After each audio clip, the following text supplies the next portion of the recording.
नमस्कार। चलिए आज एक ऐसे करियर के रास्ते को समझते हैं जिसके बारे में भारत में युवा वकील अक्सर बात नहीं करते, लेकिन सच कहूं तो इसमें मौके बहुत हैं। और वो रास्ता है बैंक पैनल एडवोकेट बनने का।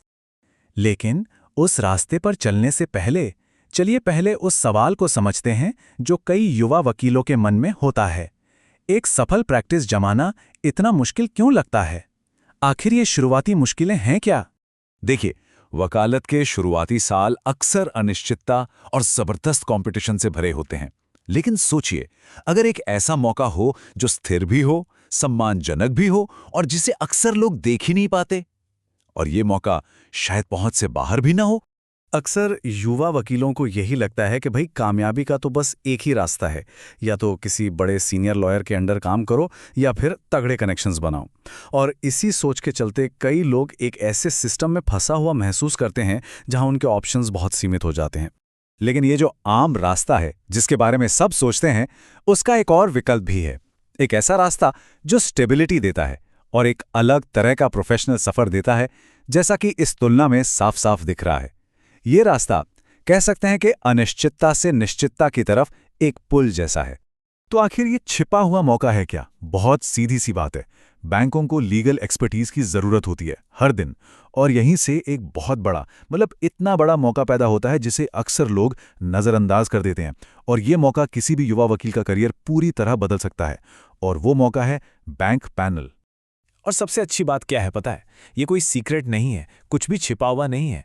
ये सारी जानकारी पब्लिकली अवेलेबल है। बस एक सिंपल सर्च करने की देर है। बस ये पता होना चाहिए कि देखना कहाँ है।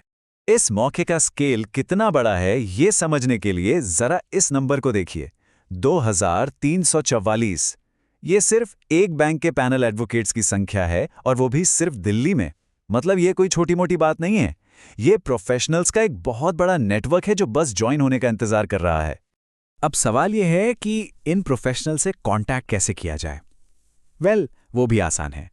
बैंकों की वेबसाइट्स पर उनके पैनल वकीलों की पूरी लिस्ट होती है, नाम, पता और कभी-कभी तो फोन नंबर और ईमेल एड्रेस भी। मतलब नेटवर्किंग शुरू करने के लिए जो कुछ भी चाहिए वो सब कुछ सामने ही रखा है। तो सवाल ये है कि कोई इस नेटवर्क का हिस्सा बने कैसे? चलिए अब इसके प्रैक्टिकल पहलुओं को देखते हैं। मतलब पैनल में आने के लिए असल में चाहिए क्या, रिक्वायरमेंट्स क्या हैं? ये जानकर शायद हैरानी हो कि एंट्री के लिए जो शर्तें हैं वो उतनी मुश्किल नहीं है जितना लगता है। आमतौर पर एक वैलिड बार काउंसिल एनरोलमेंट, उस शहर में एक ऑफिस और एक क्लीन रिकॉर्ड चाहिए होता है। हाँ, एक्सपीरियंस को तरजीह दी जाती है, लेकिन ये हमेशा कोई पक्की शर्त नहीं होती। एक आम सोच है, एक मिथ है कि इन पोजीशंस के लिए तो भाई तगड़े कनेक्शन या जुगाड़ चाहिए ही चाहिए। लेकिन जैसा कि ये कोड बताता है, ये हमेशा सच नहीं होता। कई बार तो कंपटीशन इतना कम होता है कि किसी एक पोस्ट के लिए सिर्फ एक ही एप्लीकेंट होता है। कनेक्शन शायद जरूरी ना हो, लेकिन सही तरीके से की गई नेटवर्किंग वो वाकई में बहुत बड़ा फर्क डाल सकती है। तो चलिए अब नेटवर्किंग की कला को समझते हैं और देखते हैं कि बैंक मैनेजर से मिलना कैसे पासा पलट सकता है। देखिए, ये सीधे सीधे जाके नौकरी मांगने के बारे में नहीं है, बिल्कुल नहीं। ये है रिश्ते बनाने के बारे में। इस 3 स्टेप स्ट्रैटेजी को देखिए। पहला, किसी बहाने से मैनेजर से मिलें, जैसे किसी क्लाइंट के मसले पर बात करनी हो। दूसरा, ये दिखाकर अपनी वैल्यू साबित करें कि आप उनके बिजनेस की जरूरतों को समझते हैं और समाधान दे सकते हैं। और आखिर में जब एक तालमेल बन जाए, तब पैनल प्रक्रिया के बारे में अपनी दिलचस्पी जाहिर करें।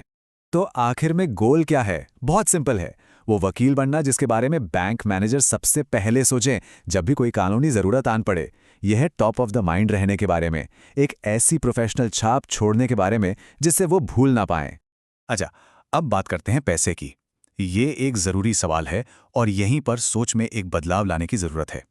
ये फौरन मिलने वाले पैसों के बारे में कम और लंबे समय के लिए अपनी रेप्यूटेशन और वैल्यू बनाने के बारे में ज्यादा है।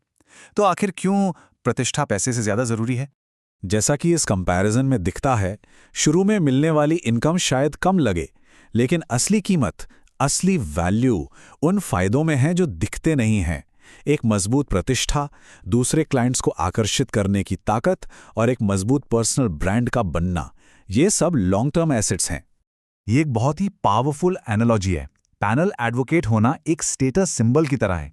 ये दुनिया को एक सिग्नल देता है कि एक बड़ा फाइनेंशियल इंस्टीट्यूशन किसी की एक्सपर्टीज और इंटेग्रिटी पर भरोसा करता है, और यही भरोसा दूसरे पोटेंशियल क्लाइंट्स के लिए एक चुंबक का काम करता है।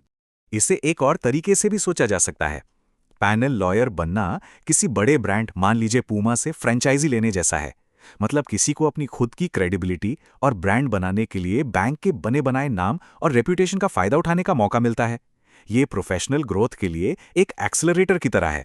तो आखिर में ये सब एक स्ट्रेटेजिक चॉइस पर आकर रुकता है। ये एक ऐसी नींव बनाने के बारे में है जो फौरन मिलने वाले कैश फ्लो से कहीं आगे की चीज है। एक ऐसी नींव जो आने वाले कई सालों तक फायदा देगी। तो सवाल यही है, क्या कोई लॉन्ग टर्म सक्सेस के लिए फौरन मिलने वाले फायदों के बजाय अपनी रेप्यूटेशन में इन्वेस्ट करने के लिए तैयार है?